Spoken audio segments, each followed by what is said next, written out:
दोस्तों नमस्कार।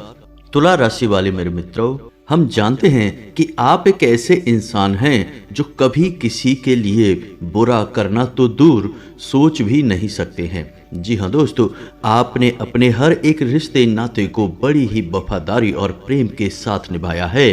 फिर भी आपके जीवन में दुख और तकलीफें क्यों हैं? क्यों आपको आपकी मनचाही चीजें नहीं मिलती हैं? आपकी कोई भी मनोकामना पूरी नहीं होती है, और यदि पूर्ण होती भी है तो सुख उसका आपको प्राप्त नहीं होता है। इसके बजाय आपके ऊपर लांछन ही लग जाते हैं, आपको तकलीफें ही प्राप्त होती हैं। जी हाँ दोस्तों, और कभी कभी आप अकेले में बैठकर सोचते भी हैं कि आखिर ऐसी कौन सी कमी है जो आपके पास सुख का एक पल भी नहीं आता है, जबकि आप मानसिक तौर पर बहुत ही शुद्ध और बहुत ही पवित्र इंसान हैं। क्या आपकी अच्छाई ही आपको परेशान कर रही है? क्या आपके सत्कर्म ही आपको पीड़ाएं पहुंचा रहे हैं? इस तरह की बातें आपके मन में अक्सर चलती रहती हैं, जबकि आप यह भी देखते हैं कि आपके आसपास कुछ लोग ऐसे भी हैं जो बहुत ही बुरे कर्म करते हैं, दूसरों को सताते हैं, पीड़ाएं देते हैं, फिर भी सुखी दिखाई देते हैं। तो ऐसा क्यों होता है? क्या आपके भाग्य में ही कोई कमी है? आपकी ग्रहों की चाल में ही कोई कमी है, या भगवान ने आपके जीवन में केवल कष्ट ही कष्ट लिखे हुए हैं? जी हाँ दोस्तों, तो इस प्रकार के प्रश्न आपके मन में अक्सर उठते रहते हैं। तो आज के इस वीडियो में हम आपको बताने जा रहे हैं 7 ऐसे बड़े कारण जो आपके दुखों के कारण हैं, आपकी तकलीफों के कारण हैं, और आपको इन कारणों के बारे में अब तक पता तक नहीं है। जी हाँ दोस्तों, यदि आपको अपनी कमियों के बारे में पता चल जाता है तो आपका विशेष स्वभाव ही यही है कि आप अपनी कमी को जल्दी से जल्दी दूर कर लेते हैं, क्योंकि आप बहुत ही बुद्धिमान इंसान हैं। आपको अपने अंदर दुर्गुणों को बाहर निकालने में और सद्गुणों को अपने अंदर समाहित करने में बहुत अच्छा लगता है, क्योंकि आप जीवन को सर्वोच्च स्तर पर जीना चाहते हैं, एक ऐसे स्तर पर जहां ना तो आपको कोई दुख हो और ना ही आपके आसपास के किसी भी इंसान को किसी प्रकार की पीड़ा हो, तकलीफ हो। जी हाँ दोस्तों, तो आज का यह वीडियो आपके लिए बहुत आवश्यक है, क्योंकि इस वीडियो में हम आपके जीवन की उन कमियों को आपको बताने जा रहे हैं जिनके बारे में आपको शायद अब तक किसी ने बताया नहीं है, और यदि बताया भी है तो ठीक तरह से समझाया नहीं है। जी हाँ दोस्तों, क्योंकि आप एक ऐसे इंसान हैं जो हर एक विषय की गहराई को तभी समझ पाते हैं जब आपको कोई अच्छी तरह से उसे विचारशील होते हुए समझाए। जी हाँ दोस्तों, आप हल्की फुल्की बातों को अपने दिमाग में बैठने नहीं देते हैं, यह आपके स्वभाव की एक कमी कह सकते हैं। लेकिन जब कोई इंसान आपको प्रेम पूर्वक हर एक विषय को गहराई से समझाता है तो आप उसे अच्छी तरह से समझ लेते हैं और स्वीकार कर लेते हैं और अपने जीवन में अमल में भी लेकर आते हैं। तो आज के इस विषय को आपको ध्यान से सुनना है, क्योंकि आज आपके जीवन के उन विषयों और बिंदुओं के बारे में हम चर्चा करेंगे जिनके बारे में आपके जीवन में चर्चा होना बहुत आवश्यक है। जी हाँ दोस्तों, इसी के साथ साथ इस समय कौन सी ग्रह स्थिति चल रही है, कौन सा ग्रह है जो आपको लाभ पहुंचाने के लिए तैयार खड़ा है, और कौन सा ग्रह है जो आपको पीड़ाएं दे सकता है, इन सब विषयों पर भी हम चर्चा करेंगे। ग्रह गोचर के आधार पर बताएंगे कि कौन से वो काम है जो आपको भूल कर भी नहीं करना चाहिए। जी हाँ दोस्तों, कौन से काम करने हैं, इससे ज़्यादा जरूरी यह होता है कि हमें कौन से काम नहीं करने हैं, क्योंकि असल पीड़ाएं वहीं छुपी होती हैं, फिर हमारी मेहनत का भी कोई फल हमें प्राप्त नहीं होता है। तो हम आपको यह भी बताएंगे कि आपको कौन से कार्यों से दूर रहना है जिससे भविष्य में आप किसी बड़े नुकसान से बच सकें। जी हाँ दोस्तों, तो चलिए वीडियो को शुरुआत करते हैं। और वीडियो की शुरुआत करने से पहले आपसे एक निवेदन है कि कमेंट में पूरे भक्ति भाव के साथ जय माँ भद्रकाली लिखना ना भूलें। माता का सीधा आशीर्वाद और कृपा आपको प्राप्त होगी। साथ ही साथ यदि चैनल पर पहली बार आए हैं तो चैनल को सब्सक्राइब करके बेल आइकन को दबाना बिल्कुल भी ना भूलें। हम आपके लिए ऐसे ही ज्ञानवर्धक, शास्त्रीय और ज्योतिषीय पद्धति पर आधारित वीडियोज रोज लाते रहते हैं और आपका ज्ञान बढ़ाते रहते हैं। तो चलिए दोस्तों, आगे बताते हैं कि आपके दुखों का मूल कारण क्या है, किन चीजों से आपको तकलीफ पहुंचती है। जी हाँ दोस्तों, तो हम आपको बता दें कि आपके दुखों का सबसे बड़ा कारण आपके अपने ही हैं। जी हाँ दोस्तों, अब इसमें आपको हो सकता है थोड़ा सा आश्चर्य हो, लेकिन हम आपको बताएं कि आपकी राशि का गुण ही यही है कि आप अन्य वस्तुओं का आकलन तो बहुत अच्छा करते हैं और भले बुरे का ज्ञान बहुत अच्छी तरह से रखते हैं, लेकिन जब बात आती है अपनों की, अपनी भावनाओं की, तो आप लापरवाह हो जाते हैं, या यूं कहें कि आप अपनी भावनाओं पर नियंत्रण नहीं रख पाते हैं। एक भावनात्मक पर्दा आपकी आंखों पर डल जाता है, फिर आपकी आंखों के सामने चल रहे षड्यंत्र और दुर्भावनाएं भी आपको दिखाई नहीं देती हैं, और फिर आपको मिलते हैं प्रेम में धोखे, विश्वास में घात। जी हाँ दोस्तों, आपकी सबसे बड़ी तकलीफ ही यही है कि आप जिनसे बहुत प्रेम करते हैं, जिन पर बहुत विश्वास करते हैं, सही समय आने पर वे लोग ही आपको तकलीफ पहुंचाते हैं, आपके विश्वास पर चोट पहुंचाते हैं, फिर आप बहुत दुखी हो जाते हैं। आपको कभी कभी जीवन से भी बहुत निराशा होने लगती है। दोस्तों, असल में इस सब में आपकी भी पूरी गलती नहीं है। आपकी राशि में गुरु बहुत ही धीमा है और आपके लिए शुभ फलदायक नहीं है, आपको हमेशा परेशानियों में डालकर रखता है। अब ऐसे में आप अन्य मामलों में तो बहुत विचारशील हो जाते हैं, लेकिन भावनात्मक तौर पर जब आप विचार करते हैं तो आपकी विचारशीलता लगभग शून्य हो जाती है। तो ऐसे में आपको विशेष उपाय यह करना चाहिए कि आपको गुरुवार की पूजा पर विशेष ध्यान देना चाहिए। गुरुवार के दिन केले की जड़ के पास गाय के घी का बना हुआ एक दीपक जलाएं और हल्दी और चंदन से उस जड़ का पूजन करें। साथ ही साथ ओम ग्राम ग्रीम ग्रोम सह गुरुवे नमः, इस गुरु मंत्र का आपको 108 बार जाप भी करना है, यानी एक माला जाप भी करना है। गुरुवार के दिन आपको यह उपाय करना है। आप देखेंगे कि आपकी बौद्धिक क्षमताएं अद्वितीय तौर पर बढ़ने लगी हैं। ना केवल आप अपने आसपास के माहौल को एक अलग तरह से देखने लगे हैं, साथ ही साथ आपका जीवन भी बदलने लगेगा। भले बुरे का ज्ञान खास तौर से भावनात्मक तौर पर रिश्ते नातों के मामले में एक अलग ही स्तर पर होगा आपका। जी हाँ दोस्तों, आपको अपने जीवन से जुड़ी ग्रह दशाओं को समझना बहुत आवश्यक है और उनके उपाय करना भी बेहद आवश्यक है। दोस्तों, अब बात करते हैं दूसरा बड़ा कारण जो आपकी तकलीफों का बहुत बड़ा कारण है। तो दूसरा बड़ा कारण यह है कि आप जल्दबाजी में फैसले ले लेते हैं। जी हाँ दोस्तों, जल्दबाजी आपकी समस्याओं की जड़ है। अब जल्दबाजी कैसी, तो ध्यान से समझिए कि जब भी आपको कोई व्यापार से जुड़ी हुई, बिजनेस से जुड़ी हुई या फिर किसी अन्य मामले की कोई भी योजना समझ में आती है या कोई भी उसे बताता है, तो आप उस योजना का पूर्ण आकलन नहीं करते हैं, बस उसके बड़े फायदे को देखकर ही आगे बढ़ जाते हैं। और यह बड़ा फायदा आपको नुकसान के अंधकार में ढकेल देता है। जी हाँ दोस्तों, तो आपके अंदर एक यह कमी है, बहुत बड़ी कमी है कि आप कभी कभी अपने जीवन के फैसले बहुत जल्दबाजी में ले लेते हैं। आपको थोड़ा सा विचारशील होना होगा, और जहां आपको बहुत अधिक फायदा दिखाई दे रहा है, असल में वहीं तो आपके लिए जाल बिछाया गया है, तो आपको थोड़ा सा सतर्क हो जाना होगा। अब असल में यहाँ पर भी आपकी भावनाएं आपके ऊपर हावी हो जाती हैं, और इन्हीं भावनाओं की वजह से आप अपनी पूर्ण बुद्धिमानी का इस्तेमाल नहीं कर पाते हैं, और जल्दबाजी में लिए गए फैसलों की वजह से आप फंस जाते हैं। आपका पैसा फंस जाता है, आपका समय खराब हो जाता है, और कभी कभी तो आपके ऊपर लांछन तक लग जाते हैं। जी हाँ दोस्तों, तो आपको थोड़ा सा सतर्क रहने की आवश्यकता है, और इस तरह के फैसलों से बचने के लिए आपको धैर्यवान बनना पड़ेगा। जी हाँ दोस्तों, हम आपको बता दें कि आपके ऊपर शनि की विशेष नज़र रहती है, तो ऐसे में आपको शनि से जुड़े हुए उपाय अवश्य करने चाहिए, क्योंकि जितनी बार भी आपको आर्थिक नुकसान हुआ है, जितनी बार भी आपके जीवन में व्यापार में पैसे रुपए को लेकर नुकसान घाटा हुआ है, उसमें कहीं ना कहीं शनि का योगदान अवश्य है। तो आपको करना यह होगा कि शनिवार के दिन शनिदेव के मंदिर जाएं, या फिर किसी पीपल के वृक्ष के नीचे जाएं और सरसों के तेल का एक दीपक अवश्य जलाएं, और शनिदेव के मंदिर में जाकर छायादान भी अवश्य करें। अब कुछ लोग पूछते हैं कि छायादान क्या है, क्योंकि हमने अपने पिछले कुछ और वीडियोज में भी छायादान के विषय में बात की है।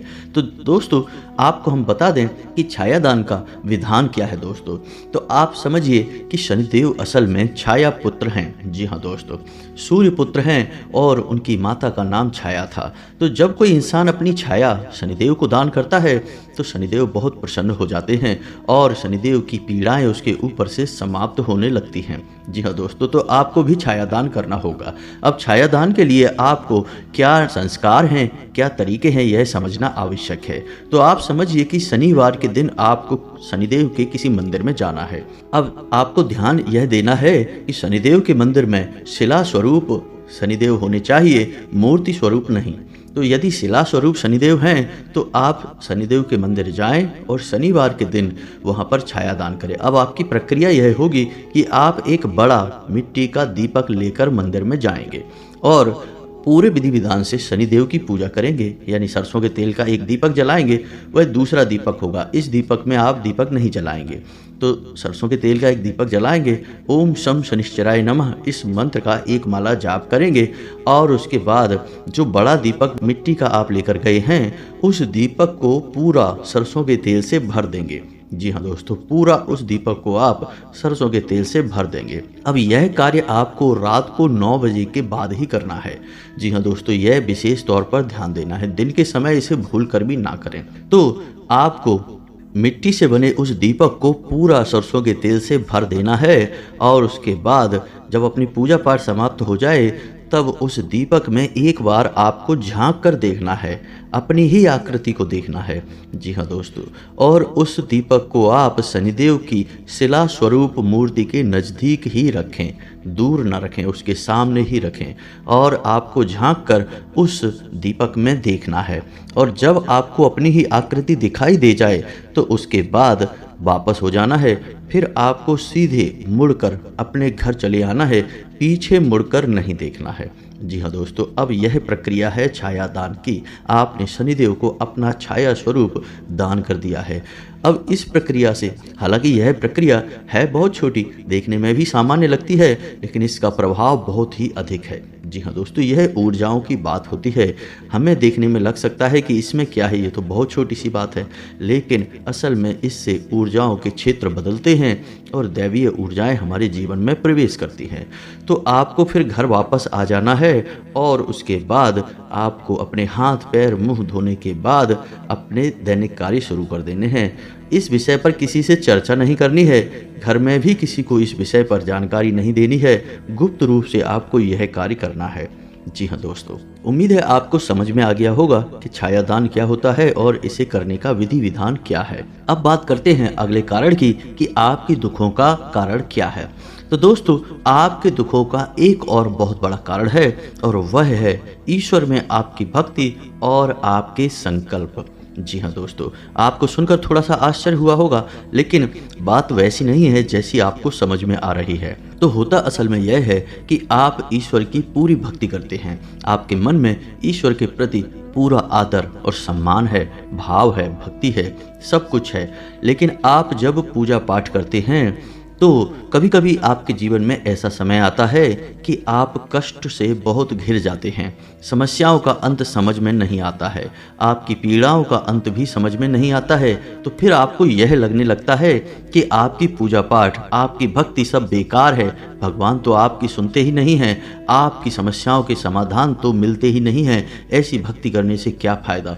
और कभी कभी तो आप इससे भी कहीं आगे बढ़ जाते हैं और भगवान के प्रति ना केवल नकारात्मक विचार लेकर आते हैं, बल्कि अपने मुंह से कभी कभी अपशब्द भी बोल देते हैं। यह बहुत ही गलत है दोस्तों। आपको इस चीज़ का ध्यान देना होगा कि आपको अपने जीवन के उतार चढ़ाव जो भी आपके जीवन में हो रहे हैं, समस्याएं आ रही हैं, घटनाएं घट रही हैं, उन्हें ईश्वर का नाम लेते हुए ही निकालना है। अब होता यह है कि आप पूजा पाठ कर रहे हैं, पूरे भक्ति भाव के साथ कर रहे हैं, फिर भी आपकी समस्याओं का अंत नहीं हो रहा है, आपको सुख का कोई पल प्राप्त नहीं हो रहा। तो ऐसे में आपको लगता यह है कि भगवान आपकी सुन नहीं रहे हैं और आप फिर नकारात्मक विचार अपने मन में लाने लगते हैं। लेकिन आप समझिए कि कर्म का विधान क्या होता है। तो कर्म का विधान यह है कि जब आप सात्विक जीवन जीते हैं, भक्ति भावमय जीवन जीते हैं, तो फिर आपके जो नकारात्मक कर्म हैं, जो आपको भविष्य में बड़ी पीड़ाएं देने वाले हैं, भगवान उन पीड़ाओं को काटना शुरू कर देते हैं। जी हाँ दोस्तों, भक्ति मार्ग एक ऐसा मार्ग है जो हर एक पीड़ा को काट सकता है, हर एक पाप कर्म को भी काट सकता है। तो आपकी दुख तकलीफें इसी वजह से हैं क्योंकि आपके द्वारा किए गए कहीं ना कहीं किसी और जन्म में या इसी जन्म में जाने अनजाने में भी किए गए नकारात्मक कर्मों के सारे फल कटने शुरू हो जाते हैं। जी हाँ दोस्तों, लेकिन जैसे जैसे आपकी भक्ति प्रबल होती जाती है, इन कर्मों के कटने की गति भी तेज होती जाती है और फिर एक दिन ऐसा होता है कि अचानक संपूर्ण नकारात्मक कर्म कट जाते हैं और फिर आपकी की गई भक्ति का संपूर्ण फल आपको एक झटके से प्राप्त होता है। और फिर इसे ही लोग चमत्कार होना कहते हैं। रातों रात अमीर हो जाना, रातों रात बहुत सारा सुख प्राप्त हो जाना। जी हाँ दोस्तों, जीवन में अचानक सफलताएं मिल जाना, यह इसी बात का प्रमाण है। जी हाँ दोस्तों, हमारे एक मित्र हैं जो बहुत लंबे समय तक संघर्ष में रहे। हालांकि उनके जीवन में पहले थोड़ी बहुत नकारात्मकता थी, उनकी गतिविधियां थोड़ी सी नकारात्मक थीं, लेकिन बाद में उन्होंने अपना सात्विक जीवन चुना, पूजा पाठ किया और आपको आश्चर्य होगा कि लगभग 16-17 सालों तक उन्होंने कई तरह के व्यापार किए, लेकिन हर एक व्यापार में घाटा, हर एक व्यापार में नुकसान हुआ और बहुत अधिक मानसिक पीड़ाएं हुई। लेकिन उन्होंने ईश्वर की भक्ति के मार्ग को चुना और कुछ ही समय बाद उनके जीवन में सफलता का वह दौर आ गया जिसका उन्हें जीवन भर इंतजार था। जी हाँ दोस्तों, जब हमारी उनसे मुलाकात होती है तो वो हमसे कहते हैं कि कभी कभी तो ऐसा लगता था कि भगवान हमारी सुन ही नहीं रहे हैं। हम इतनी मेहनत करते हैं, इतना भक्ति भाव के साथ भगवान की पूजा करते हैं, फिर भी हमारे जीवन में कष्ट क्यों बने रहते हैं। मन में कई प्रकार के प्रश्न आते थे, लेकिन उन्होंने अपने सात्विक जीवन को कभी नहीं छोड़ा और फिर लगभग 14-15 वर्षों के बाद उनके जीवन में ऐसा समय आया कि आज उनके पास ना तो धन दौलत की कोई कमी है, अपार संपत्ति आ गई है और रिश्ते नातों में भी भरपूर प्रेम और भाव उन्हें प्राप्त हो रहा है। यानी कहा जाए तो उन्हें संपूर्ण सुखों का अब लाभ प्राप्त हो चुका है और जीवन भी पूर्ण रूप से सात्विक बना हुआ है। तो यह इस बात का प्रमाण है कि ईश्वर पहले आपके द्वारा किए गए नकारात्मक कर्मों को काटता है और भक्ति मार्ग में रहने वाले लोगों के कर्म बड़ी तेजी से कटते हैं। यानी जिन कर्मों को काटने के लिए आपको कई जन्म लेने थे, उन कर्मों को काटने में कुछ वर्षों का या महीनों का समय लग सकता है। जी हाँ दोस्तों, तो आपको अपनी भक्ति मार्ग को नहीं छोड़ना है, ईश्वर पर आस्था बनाकर रखनी है और आपको यह समझना है कि यदि पूजा पाठ करते हुए भी जीवन में आपकी तकलीफें हैं तो आप समझिए कि आपके नकारात्मक कर्म, आपके जाने अनजाने में किए गए पाप कर्म कट रहे हैं और एक दिन आपको आपकी इस भक्ति और पूजा पाठ का संपूर्ण फल प्राप्त हो जाएगा।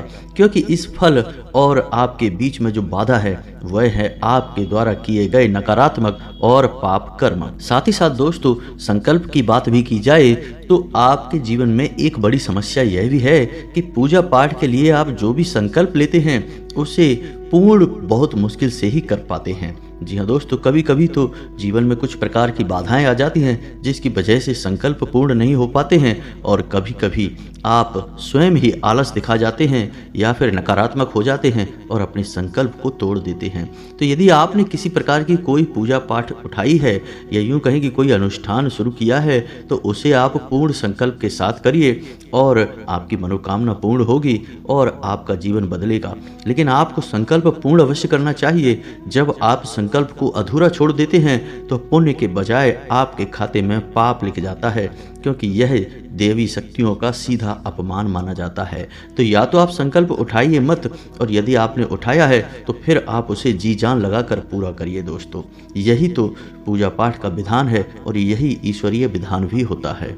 जी हाँ दोस्तों, अब बताते हैं आपकी तकलीफों का आखिरी और सबसे बड़ा कारण, और वह कारण है आपका गलत समय पर किया गया क्रोध। जी हाँ दोस्तों, आपको अक्सर क्रोध गलत समय पर ही आता है। जैसे कि आपके काम की जगह पर किसी प्रकार का विवाद हो गया तो आपके मन में वहाँ जो क्रोध भर गया है वह आकर आपके घर में निकलेगा, आपके अपनों पर, आपके प्रियजनों पर निकलेगा। और ऐसे में होता यह है कि आपके घर में, आपके आसपास ऊर्जा का क्षेत्र दूषित होता है और नकारात्मक ऊर्जा एकत्रित होती है जो आपको बहुत नुकसान पहुंचाती है, आपके जीवन की गति में बाधा का काम करती है। तो आपको अपने क्रोध पर नियंत्रण रखना बहुत आवश्यक है।